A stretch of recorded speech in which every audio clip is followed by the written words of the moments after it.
la sabiduría, ¿sí? De la sabiduría. Y vamos a hacer un pequeño recuento porque ya para darle un cierre al tema, no porque no vayáramos a seguir trabajando el tema, pero lo vamos a hacer desde otra óptica. Entonces, haciendo un pequeño resumen de lo que hemos visto con respecto a la sabiduría, hemos hablado de la sabiduría que ordena. ¿Se acuerdan? Que habíamos empezado hablando, ¿sí? La diferencia entre la sabiduría celestial y la sabiduría natural. Hablamos del hombre más sabio. ¿Quién fue el hombre más sabio? Salomón. ¿Y qué fue lo que le ocurrió a Salomón por haber dejado de lado todo el consejo de Dios, a pesar de haber sido el hombre más sabio, ¿no? Y cómo terminó su vida como consecuencia de haber desechado el consejo de Dios en una tremenda frustración.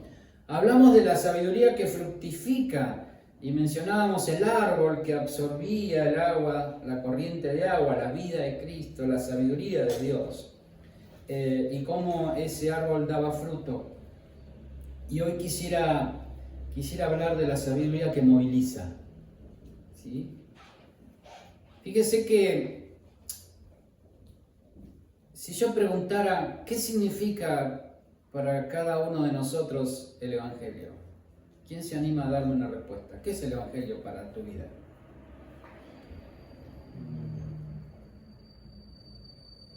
Una nueva vida. Una nueva vida. La conexión con Dios. Una conexión con Dios. ¿Qué más? ¿Qué es el Evangelio? Cambiar mi vida, el ser, tener un manual de vida para vivir mejor. ¿Qué más? ¿Qué más? Vamos, anímese.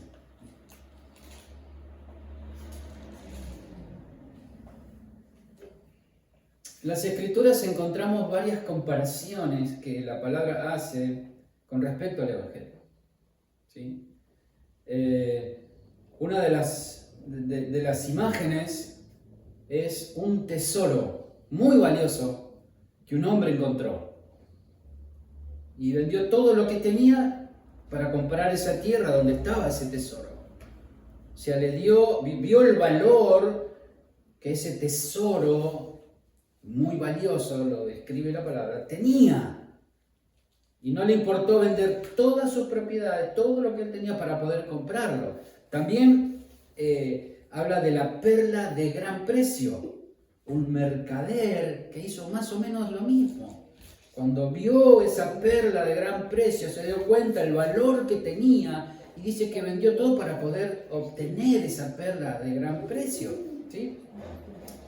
Jesús dijo: yo soy el pan de vida, ¿sí? También dijo: soy el agua viva, el que beba de mí nunca más tendrá sed. Habla también de la semilla que es sembrada y que da fruto. En fin, podríamos seguir buscando y encontraríamos más ejemplos de lo que el Evangelio representa en la vida de las personas. Por eso la pregunta, ¿no? ¿Qué es el Evangelio para tu vida? Si podríamos hacer una pregunta en cuanto a orden, ¿en qué lugar de tu vida está el Evangelio? ¿Consideramos lo que hemos recibido como ese tesoro incalculable, invaluable, para el cual estamos dispuestos a darlo todo? ¿Cuál es el significado, ¿no?, en tu vida? Quisiera que me acompañe por unos minutos para poder ver por qué la sabiduría nos debería movilizar. Y digo debería porque muchas veces no somos movilizados a la acción. No estoy hablando de movilizarme de bailar, ¿sí?, sino que estoy hablando de una movilización hacia una acción. Como dijimos, estábamos hablando de lo que podía significar para cada uno de nosotros el Evangelio. Y cuando encontramos algo de mucho valor, vamos a hacer algo tenerlo, por cuidarlo, por disfrutarlo, en fin. Algo lógico y natural. ¿Estoy hablando de algo lógico y natural? ¿Verdad que sí? ¿Cómo vivimos el Evangelio? No me lo responda. Simplemente es una pregunta para hacernos. ¿Es realmente ese tesoro invaluable que al abrir mis ojos digo, wow, miren en dónde estoy viviendo? Sé que en el garage tengo el coche, la Ferrari, último modelo, ¿sí? Y me levanto pensando a dónde voy a ir a desayunar porque no tengo problemas. Un tesoro invaluable. Así lo compara Cristo al Evangelio. ¿Es eso en nuestras vidas? ¿Representa eso realmente en esta vida? Quisiera que me acompañe en 1 Corintios capítulo 1, verso 18. Voy a leer en la Nueva Versión Internacional.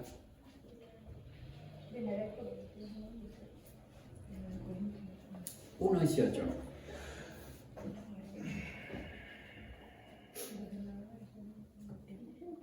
Dice lo siguiente, me explico, el mensaje de la cruz es una locura para los que se pierden, en cambio, para los que se salvan, es decir, para nosotros, este mensaje es poder de Dios, pues está escrito, dice, destruiré la sabiduría de los sabios, frustraré la inteligencia de los inteligentes. ¿Dónde está el sabio? ¿Dónde el erudito? ¿Dónde el filósofo de esta época? ¿No ha convertido Dios en locura la sabiduría de este mundo? Ya que Dios, en su sabio designio, dispuso que el mundo no lo conociera mediante la sabiduría humana. Tuvo a bien salvar mediante la locura de la predicación a los que creen. Y verdaderamente, hermanos, si uno se pone a razonar humanamente, naturalmente, es una locura el Evangelio. Es algo difícil de razonar naturalmente. Por eso la Biblia dice que es locura para los que se pierden. Aquellos que tienen el entendimiento entenebrecido y no lo pueden ver por el Espíritu, que Cristo dio su vida en la cruz para reconciliar al mundo con Dios. Dice, los judíos piden señales y los que no son judíos buscan sabiduría, mientras que nosotros predicamos a Cristo crucificado. Hermanos, eso no tiene que ver con la época de los apóstoles. Hoy, en la actualidad, la gente siempre está buscándole la vuelta, ¿no? A ver, ¿de qué manera me querés hacer entender de que Dios existe, de que Cristo murió por mí? Demostrámelo. Siempre estamos tratando de pasar todo por la razón y poder encontrar razones tangibles para decir, sí, la verdad que lo que está diciendo es veraz. Pero si no lo toco, no lo puedo tocar, no lo puedo ver, entonces no lo creo. ¿No? ¿Cuántas personas encontramos que tienen esa mirada de la vida y cuando les venimos a hablar de Dios? Es muy común aquí en Europa, que nos traten de ignorantes por hablar de Dios. Porque el humanismo, la dependencia de uno mismo, de las propias capacidades, es tan fuerte, que siquiera pensar en un Dios que puede ayudarnos, ya eso habla de una debilidad interior, de un pensamiento muy pobre, donde necesitamos de otras cosas para poder avanzar en la vida. Por eso nos tratan de ignorantes. Siempre cuento una anécdota de una amiga, una hermana en Cristo, que dice que estaba ¿por dónde está la plaza? En Barcelona. Hay una plaza, o en Madrid, la plaza esa de Madrid, la Plaza del Sol. Y dice que estaba ahí en Madrid, en la Plaza del Sol, predicando el Evangelio. Y se le paró una persona, una señora mayor, y le preguntó, dice, pero vos, ¿has estudiado? ¿No has estudiado? Y ella le dice, sí, yo estudié en la universidad, estoy recibida. Y dice, ¿cómo estás hablando de Dios entonces? ¿No? O sea, es como que no era compatible una persona que ha podido estudiar y recibirse con un título, no es compatible poder hablar de Dios. Fíjense al punto, ¿sí? Por eso digo que no estamos distantes 2000 años atrás, cuando los griegos pedían, a ver, demostrar lo que estás diciendo, donde todo lo pasaban por la razón, ¿sí? Los judíos pedían señales de que verdaderamente me estás hablando del Mesías y que no sos un embustero más. Dice, mientras que nosotros predicamos a Cristo crucificado. Este mensaje es motivo de tropiezo para los judíos y locura para los que no son judíos. Por supuesto que sí. Pero para los que Dios ha llamado, sean judíos o no sean, Cristo es el poder de Dios y la sabiduría de Dios. Pues la locura de Dios es más sabia que la sabiduría humana y la debilidad de Dios es más fuerte que la fuerza humana. Y en esta descripción podemos ver la condición de la humanidad. La condición de la humanidad. Donde se descree de todo aquello que no se puede ver, que no se puede tocar, como veníamos hablando, ¿no?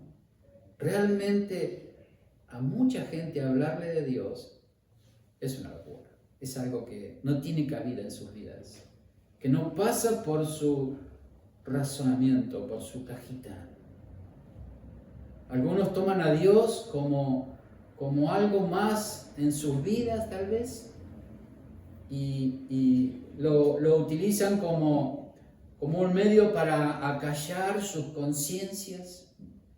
¿Por qué? Porque pueden ir un día en la semana, un domingo en la semana, a escuchar una palabra linda y pueden descargarse de todas sus preocupaciones y problemas. Es como si fueran al psicólogo, ¿sí? Donde son escuchados y sacan todo ese peso que vienen trayendo, pero simplemente lo tienen como algo más en sus vidas. No es el todo, porque no han experimentado realmente a ese Dios internamente. No han tenido una experiencia personal con su Creador, con su Dios. Y lamentablemente es muy común en nuestra sociedad, ¿sí? Muy común. Ahora, vamos a ver cuál era nuestra condición antes de conocer a Cristo y qué fue lo que su sabiduría produjo en nosotros. ¿Por qué hablamos de su sabiduría? Porque en Cristo, recién la palabra lo describía como la sabiduría de Dios. Hagamos este simple razonamiento. La palabra dice que en Cristo lo tenemos todo. ¿Sí? La palabra dice que Cristo es la sabiduría de Dios expresada. ¿Sí? ¿Me va siguiendo? Ahora, si yo tengo a Cristo, ¿qué tengo? La sabiduría de Dios. Ahora, si yo tengo todo en Cristo, ¿por qué siento que a veces me faltan cosas y todavía necesito aprender otras? En Cristo lo tenemos todo, ¿sí? Dice que en Él habita toda la plenitud de la deidad.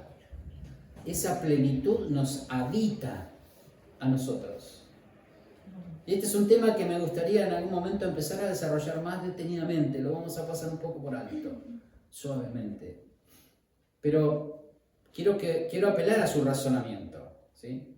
Si yo tengo a Cristo en mi vida, si Cristo tiene toda la plenitud de la deidad, si en Cristo lo tengo todo, he sido bendecido con toda bendición espiritual y no me falta nada.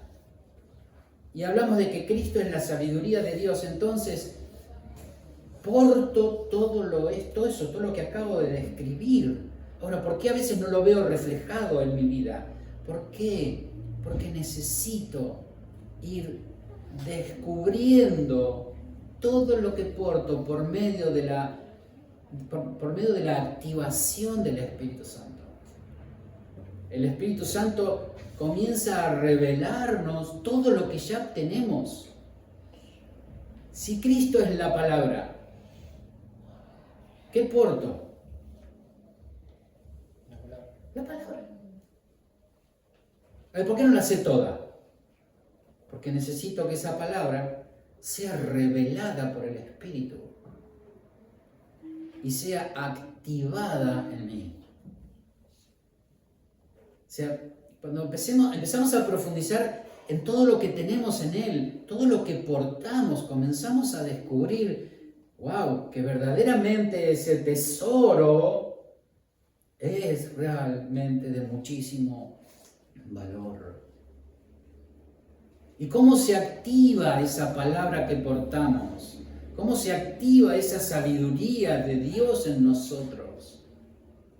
Por medio de la revelación de su palabra, por medio de la confrontación con su palabra, por medio de la predicación de su palabra.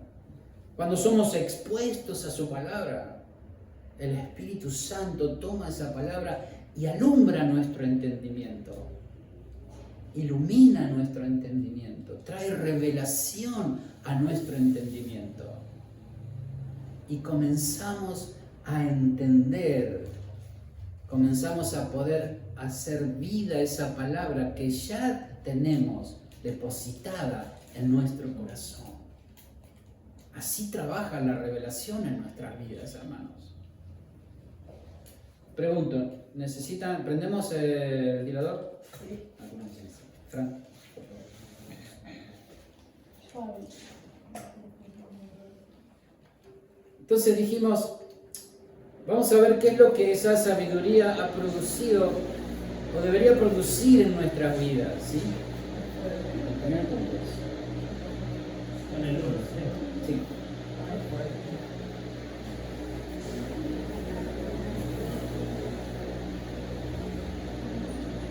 Dice la palabra, hermanos, consideren su propio llamamiento. No muchos de ustedes son sabios según criterios meramente humanos. Tampoco son muchos los poderosos, ni muchos los de noble cuna.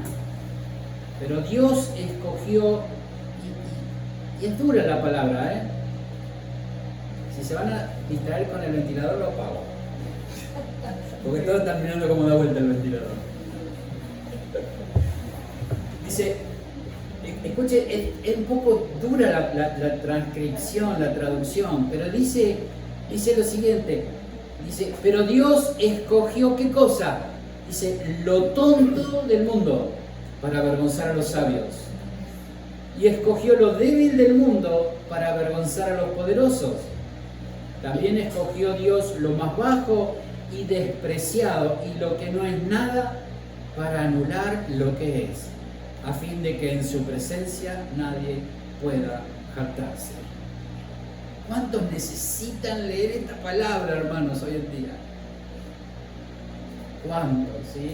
Porque ahí viene el gran siervo de Dios. ¡Wow! ¿Qué es lo que escogió Dios? ¿Qué es lo que éramos nosotros antes de conocer a Cristo? No éramos nada. Éramos lo despreciado por el mundo, lo que el mundo había desechado, no consideraba. Pero Dios escogió todo eso, a cada uno de nosotros, dice, para avergonzar a la sabiduría de este mundo. Hoy nosotros portamos una verdad que nos podemos presentar delante de un científico, de un gran erudito, un gran médico, un gran historiador, y esa verdad puede confrontar toda la sabiduría que esta persona pueda tener, porque tenemos el respaldo de la vida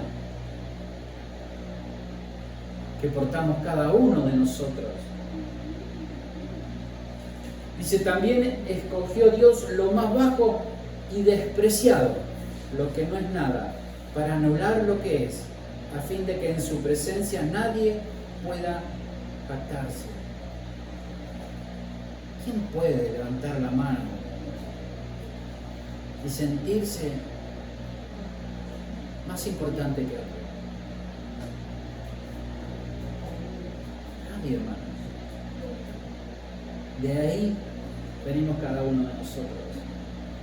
Dice, pero gracias a Él, a Dios, ustedes están unidos en Cristo Jesús, a quien Dios ha hecho nuestra sabiduría. ¿Sí? Y acá viene lo que la sabiduría de Dios ha traído como consecuencia a nuestra vida. Dice, Dios ha hecho a Cristo nuestra sabiduría, justificación, santificación y redención.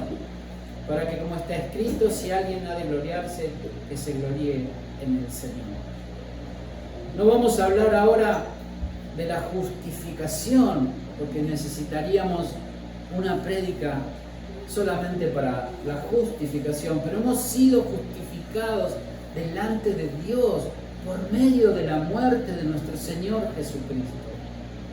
Ese lugar que debíamos ocupar cada uno de nosotros fue ocupado por Él. Y hoy Dios nos ve justos, no por nuestra justicia, sino por la justicia llevada a cabo en la muerte y resurrección de nuestro Señor. Por eso hoy Dios nos ve justos, porque se pagó el precio.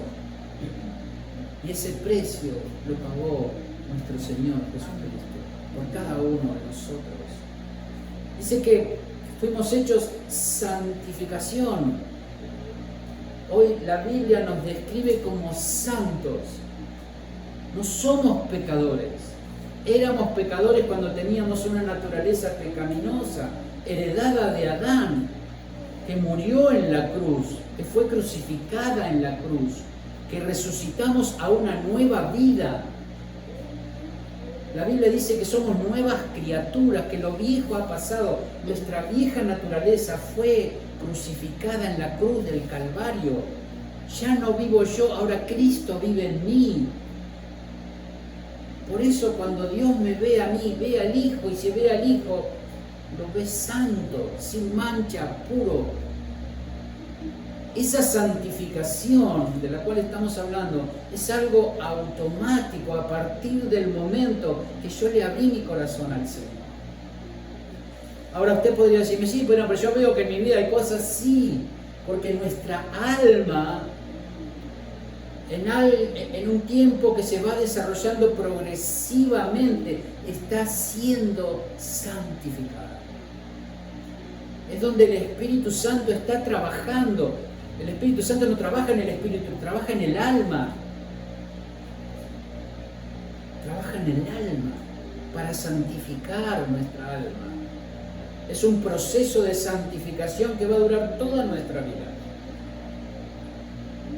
Y es ahí donde cada día nosotros debemos experimentar la cruz, ir a la cruz y morir, y vivir en el ámbito de la cruz, entendiendo de que estoy muerto, que ya no vivo yo, que Cristo vive en mí. Pero esa muerte debe ser real y de todos los días. Porque si no podríamos decir como muchos creen, ahora soy salvo, siempre salvo, hago lo que quiero, total ya soy salvo, ya morí con Cristo. Pero a veces nos quedamos con esa parte. Pero sigue diciendo, ya no vivo yo. Cristo vive en mí. ¿Eso de qué me habla? Me habla de gobierno. Si Cristo vive en mí, me habla de un gobierno, de una naturaleza que me gobierna. Como dije, no vamos a seguir profundizando, pero eso es lo que hemos recibido por medio de esa sabiduría divina, lo que produce la sabiduría de Dios en nosotros. Y también dice que fuimos hechos redención, fuimos redimidos. Recuerdan que en algún momento hablamos de la redención, que era comprar, pagar el precio. Algo que nosotros no podíamos hacer, nada de lo que hablamos lo podíamos hacer nosotros, ni lo podemos hacer, ni nadie lo puede hacer. Todo eso lo hizo el Señor por cada uno de nosotros. Dice, ¿para qué? Para que, como está escrito, si alguien ha de gloriarse, que se gloríe en el Señor, porque no hay mérito en nosotros. No somos buenas personas, no éramos buenas personas. Dios no vino para hacernos buenas personas, hermano. Dios vino para matarnos. Suena feo, ¿eh? Claro que sí. Pero el viejo hombre no puede ser mejorado. La vieja naturaleza no puede ser mejorada. Cristo no murió para hacernos mejores esposos, esposas, hijos, padres, mejores cristianos, no. Cristo vino a la cruz para que nosotros muriéramos juntamente con Él. Para que experimentáramos la muerte y la resurrección a una nueva vida, una nueva naturaleza. Por eso dice que en Cristo, estando en Él, somos una nueva creación, una nueva criatura. Algo totalmente nuevo. Ya el viejo Franco murió, el viejo Marcelo murió. Ahora el alma se resiste. Y es el alma en el cual debemos trabajar y llevar a experimentar la cruz por medio del Espíritu Santo en nosotros. Esa cruz que debe vivir permanentemente trabajando en nuestras vidas. Para poder decir, ya no vivo yo, Cristo vive. Y cuando verdaderamente experimentamos esa cruz, como siempre digo, vaya a un velorio y pínchelo al muerto. No se va a mover el muerto, ¿eh? No va a reaccionar, no le va a contestar. Insúltelo si quiere. Sáquese toda la bronca que le tenía. El muerto está muerto. El muerto está muerto. No, pero usted no sabe, hermano, lo que estoy pasando. Sí, claro. Si estuvieses muerto, sería mucho más fácil. Ahora, ¿qué hacemos ahora?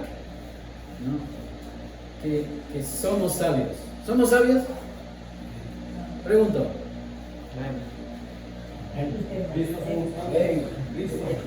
Si nos guiamos por lo que dice la palabra, somos sabios. Ahora a veces nuestras decisiones no lo demuestran tanto, pero bueno, estamos en ese proceso de crecimiento, de madurez. La Biblia dice hasta que todos lleguemos. No dice que somos perfectos, estamos siendo perfeccionados. Por eso la palabra viene a nuestra vida y cosas que muchas veces no tenemos ocultas o ignoramos, son reveladas a nuestra vida. Y cuando eso es revelado a nuestra vida, decimos, entonces esto lo tengo que vivir de esta manera. Y comienzo por la ayuda o por la obra o la operación del Espíritu Santo a vivir de una manera diferente. Yo me pregunto, hace un año atrás a hoy, ¿usted ha visto diferencia en su vida? Seguramente que sí. Hoy no pensamos de la misma manera que pensábamos hace un año atrás. Hoy Cristo, por medio de su palabra, ha traído mucha claridad a nuestra vida y podemos entender cosas que antes tal vez no las teníamos tan claras. Eso es crecimiento, eso es madurez, eso es desarrollo, eso es revelación que el Espíritu Santo produce en nosotros. Si todavía no podemos vivirla al 100%, ese es otro tema, porque es un ejercicio, hermanos, de todos los días. Por eso hablamos del ámbito de la cruz, hablamos de estar muertos y que Cristo sea el que gobierne. Por eso yo digo, ¿somos sabios? Claro que somos sabios, portamos la sabiduría de Dios. Ahora, ¿qué hacemos con todo eso que venimos describiendo? Y necesitaríamos mucho más tiempo para poder describirlo, porque es muchísimo más profundo. Dice Efesios capítulo 5, versículo 8, dice, porque ustedes antes eran oscuridad y ahora son luz en el Señor. Está hablando de nosotros, de cada uno de nosotros. Vivan como hijos de luz.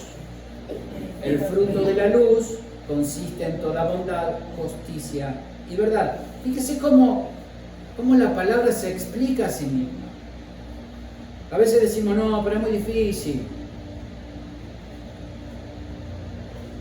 Pero fíjese cómo la palabra, si uno se sienta detenidamente a escudriñarla, a leerla, a investigarla, va a poder encontrar la claridad que nos transmite la palabra. Dice, ustedes antes eran la oscuridad, ahora son luz en el Señor. Vivan como hijos de luz. ¿Cómo será vivir como hijo de luz? ¿Tendré que andar con una linterna todo el tiempo? ¿Con un foco en la cabeza? No, dice, el fruto de la luz consiste en toda bondad, justicia y verdad. Trae claridad. Y comprueben, dice, lo que agrada al Señor. ¿Cómo compruebo? Lo llamo por teléfono y le pregunto. No. Escudriño su palabra. Leo. Yo no sé qué es lo que Dios quiere para mí. ¿Cuál es la voluntad de Dios para mi vida? ¿Alguna vez escucho eso? ¿Lo dijo? Yo lo dije muchas veces. ¿Dónde encuentro las respuestas? En su palabra. Por eso es tan importante el poder tomarnos el tiempo de, aunque sea una vez en la semana, y estoy diciendo muy poco, aunque sea una vez en la semana, y que no sea el domingo, porque a veces venimos a leer a la reunión del domingo, que sea otro día, pero poder tomarnos un ratito y de leer las Escrituras, ¿sí? Comprueben lo que agrada al Señor. No tengan nada que ver con las obras infructuosas de la oscuridad, sino más bien denúncielas, porque da vergüenza aún mencionar lo que los desobedientes hacen en el secreto. Pero todo lo que la luz pone al descubierto se hace visible, porque la luz es lo que hace que todo sea visible. Por eso dice, despiértate tú que duermes, levántate entre los muertos y te alumbrará Cristo. Tremendo, ¿no? Así que tengan cuidado de su manera de vivir. No está diciendo que ahora vivamos con temor, a ver si me voy a equivocar, a ver todo el día con una lupa sobre cada pensamiento. No está hablando de eso. Y dice, y vuelvo a insistir como aclara, ¿no? Porque sigue diciendo, ¿cuál sería nuestra manera de vivir? Entonces dice, no vivan como necios, sino como sabios. Sino como sabios. Sigue trayendo más luz y más claridad, aprovechando al máximo cada momento oportuno, porque los días son malos.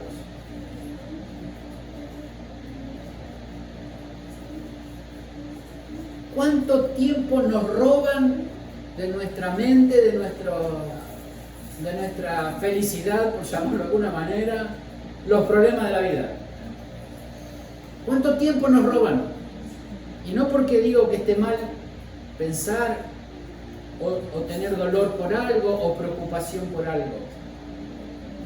Pero ¿cuánto tiempo ocupan o cuánto lugar en nuestra mente ocupan los problemas? ¿Y cuánto lugar ocupa en nuestra mente la palabra de Dios?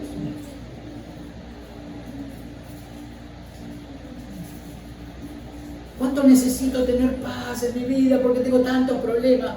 Bueno, ¿qué dice la Biblia? En todo lo bueno, en todo lo puro, si hay algo digno, en eso pensar. ¿Qué estamos pensando? No, pero usted no sabe lo... Sí. Pero ¿cómo va? Necesitamos encontrar un balance entonces. Ni siquiera debería ser un balance, porque la palabra de Dios está por encima, la realidad de la palabra de Dios está por encima de cualquier realidad. Porque Dios no miente, Dios es veraz. Cuando hablamos de fe, ayer hablábamos un poco, y escuché una definición que me encantó, hermanos. ¿Saben qué es fe? Creer lo que Dios dice. No le busquemos más la vuelta. Fe es creer lo que Dios dice. Entonces, ¿qué espacio, qué lugar de nuestra mente está ocupando la palabra de Dios? ¿Con respecto a qué? A las situaciones que a diario necesitamos enfrentar y que vamos a seguir enfrentando. Aprovechando el tiempo al máximo, dice, porque el momento oportuno, porque los días son malos. Por tanto, no sean insensatos, sino entiendan cuál es la voluntad del Señor. Señor, ¿qué crees, Brian? ¿Qué dice tu palabra? No se emborrachen con vino que lleva al desenfreno, al contrario, sean llenos del Espíritu Santo. Anímense unos a otros con salmos, himnos y canciones espirituales. Sí, pero perdóname, pero en este momento, hermano, la verdad, estoy atravesando una situación, no tengo ganas de hablar con nadie. ¿Qué te voy a decir yo? Mirá lo que estoy pasando. Me quedé sin trabajo, ¿y ahora qué? Es muy fácil alentar a alguien cuando nuestra vida está todo bien, todo fantástico. Estamos tan bien que vos le decís, sí, pero dale para adelante, mirá, si Dios, ¿sabés qué? ¡Oh! Ahí nos acordamos de todos los versículos. ¿Y para nuestra vida? ¿No vale lo mismo? Aunque tal vez no estemos en la mejor de las situaciones. Claro que sí. Canten y alaben al Señor con el corazón, dando siempre gracias a Dios, el Padre, por todo, en el nombre de nuestro Señor Jesucristo. No den gracias cuando todo está bien. No den gracias cuando las cosas marchan de maravillas. Siempre den gracias a Dios. En casi todo. No, en todo. En todo. En todo.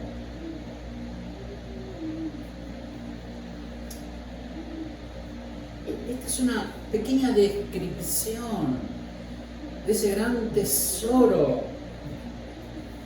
que hemos hallado un día, que se ha revelado y se ha manifestado en nuestra vida. Entendemos de que somos personas sabias porque su vida nos habita. Ahora, ¿qué estamos haciendo con lo que hemos recibido?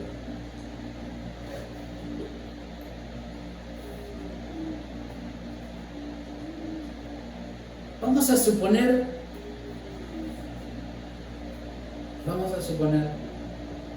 que somos todos científicos. Y estamos investigando la cura del cáncer. Y viene Rafael y me dice que es el que más cercano está al tema de la medicina de nosotros. Viene Rafael y me dice, che, Marcelo, vos sabés que anoche, combinando toda la información que ustedes tenían, he conseguido encontrar la fórmula para curar todos los tipos de cáncer. ¡Wow! Vamos a festejar. Y nos ponemos a celebrar. Y nos quedamos acá celebrando un día, 2, 3. Y después cuando ya nos cansamos de celebrar decimos, bueno, tenemos que ir a la casa porque comienza la semana, tenemos que ir a trabajar. ¿Qué hacemos? ¿Y sigamos trabajando? No, ¿verdad que no? ¿Verdad que en el mismo momento de que hemos encontrado algo tan preciado, lo saldríamos a compartir?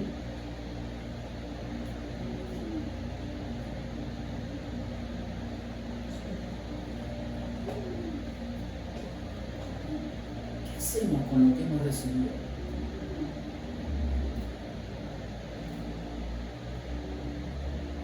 ¿Qué estamos haciendo con ese tesoro?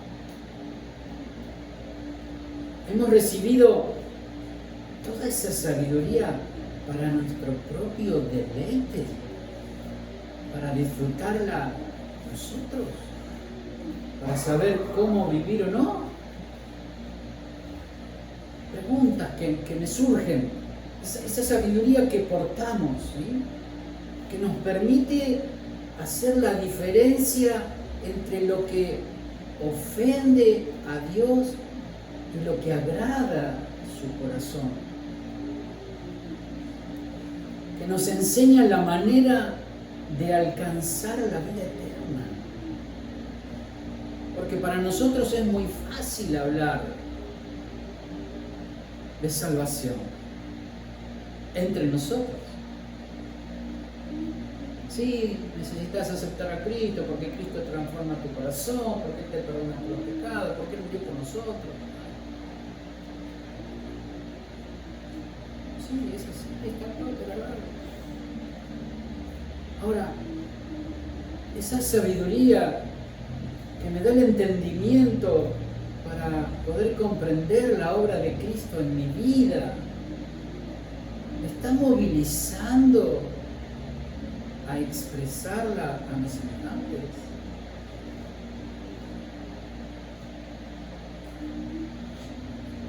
Preguntas. Hay una historia que me gustaría recordar.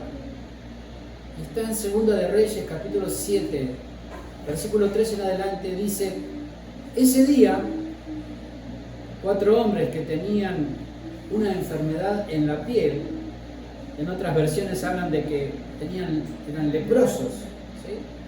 Y no podían entrar a ninguna ciudad, a ningún lugar, porque la lepra era extremadamente contagiosa.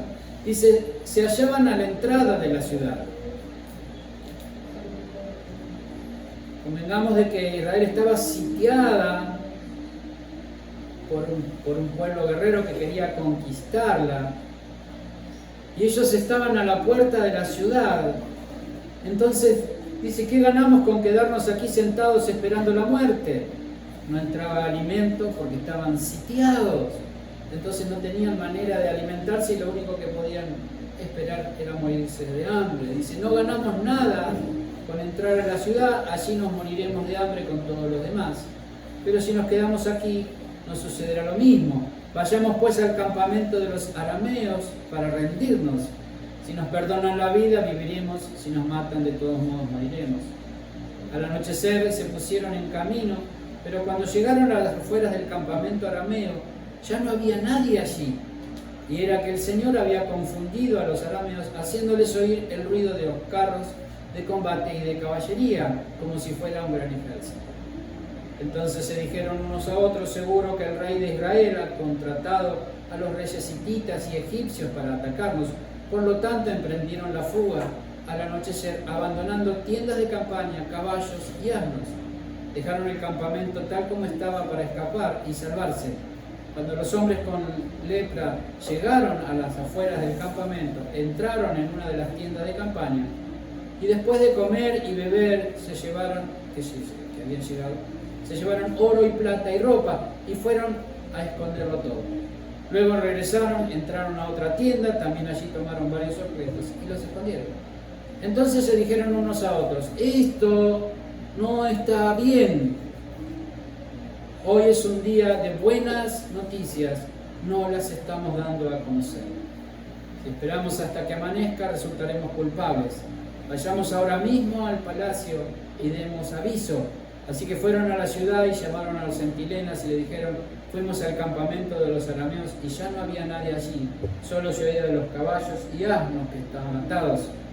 Los centinelas, a voz en cuello, hicieron llegar la noticia hasta el interior del palacio. Tremendo. Ellos no se quedaron con la posibilidad de alimentarse, sino que vieron la necesidad de Israel y fueron a contarse para que el pueblo no se muriera de hambre.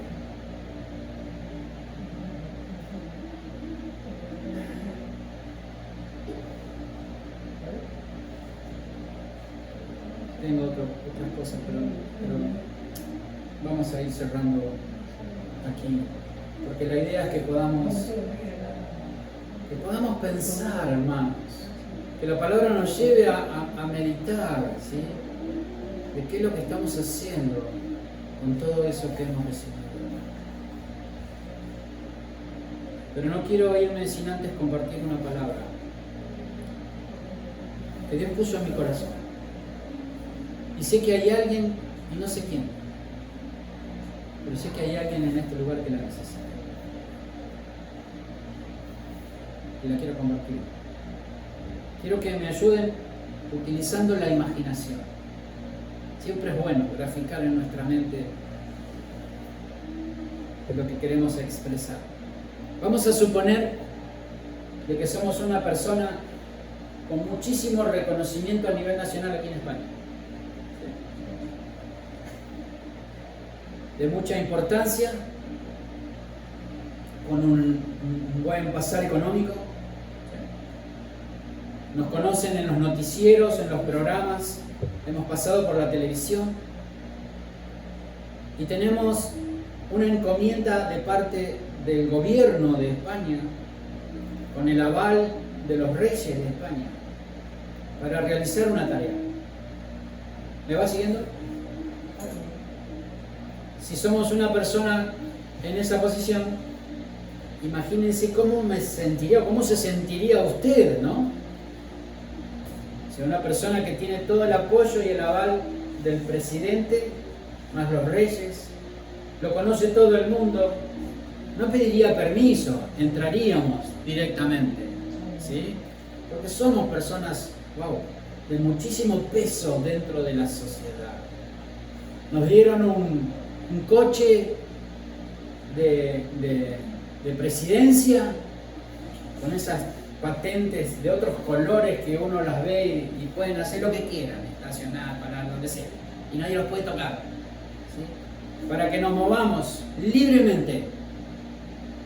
Y nos dicen, tienen todo nuestro respaldo, haz lo que quieras con respecto a esto que tenés que hacer. ¿Sí? Esa persona era Pablo. Esa persona era Pablo. Pablo era un hombre reconocido en la sociedad. Su buen nombre era importante, tenía mucha autoridad. Y dice que tenía cartas que avalaban lo que él estaba haciendo. ¿Y él qué estaba haciendo? Persiguiendo a la iglesia. Iba camino de Damasco. Hasta acá, más o menos pintamos el panorama, ¿sí? Escuchen lo que dice la palabra. Hechos capítulo 9, versículo 1. Saulo dice, respirando aún amenazas y muerte contra los discípulos del Señor, vino al sumo sacerdote y le pidió cartas para la sinagoga de Damasco, a fin de que si hallase algunos hombres o mujeres de este camino, los trajese presos a Jerusalén. Mas yendo por el camino, aconteció que al llegar cerca de Damasco, repentinamente lo rodeó un resplandor de la luz del cielo, y cayendo en tierra oyó una voz que le decía, Saulo, Saulo, ¿por qué me persigues? Él dijo, ¿quién eres, Señor? Y le dijo, yo soy Jesús, a quien tú persigues. Dura cosa te es dar coces contra el aguijón. Temblando y temeroso dijo, Señor, ¿qué quieres que yo haga? Y el Señor le dijo, levántate y entra a la ciudad y se te dirá lo que debes hacer. Como dije, quiero compartir una palabra, no sé para quién, pero le pido que me preste atención, por favor, unos minutos, porque quiero ser obediente a lo que Dios me dijo. Saulo, un hombre muy importante, que se sentiría con toda la autoridad dada, delegada para hacer lo que sintiera, quisiera. En un momento dado, dice que cayó a tierra. Yo me imagino que no iba caminando. Estamos hablando de una persona de un buen pasar económico. Sin duda que iría o en un caballo, o por lo menos en un camello. Yo creo que iría en un caballo. todo su prontuario, aún ese caballo, ¿qué le daba a él? Seguridad. Poder. Sí. Sin duda que se sentiría un hombre seguro de sí mismo, de poder decidir como quisiera y hacer como quisiera. ¿Qué le pasó a Saulo? Fue humillado, dice que cayó a tierra. No aclara si los que estaban con él también, pero Dios tuvo que humillarlo y sacarle todo lo que para él representaba seguridad. En una oportunidad un pastor me dijo hace muchísimos años, Dios te está sacando los bastones. Dios te está sacando los bastones. Y Dios tuvo que humillar a Pablo. Hasta ese momento era Saulo de Tarso. Dios tuvo que humillarlo y sacarle todas aquellas cosas que le daban poder, que le daban seguridad.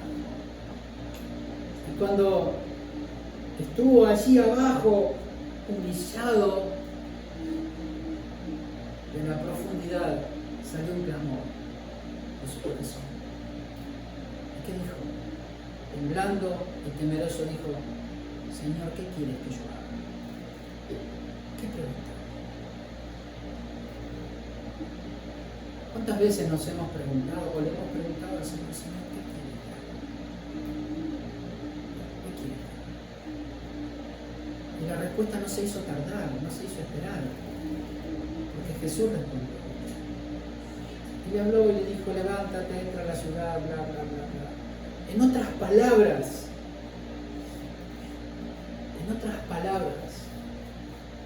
esto es lo que quiero dejarte. Pablo le dijo: Señor, ¿qué quieres que haga? Escucha mi voz. Escucha mi voz. Escucha mi voz.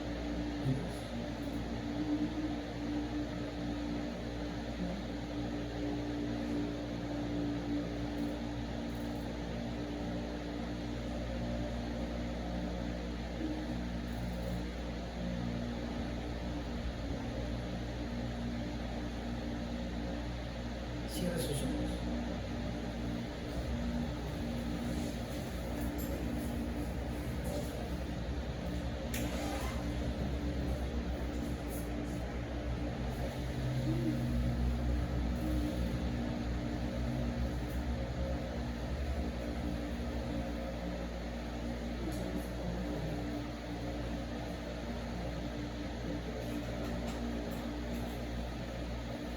Y si algo de todo lo que hemos estado hablando ha tocado tu corazón,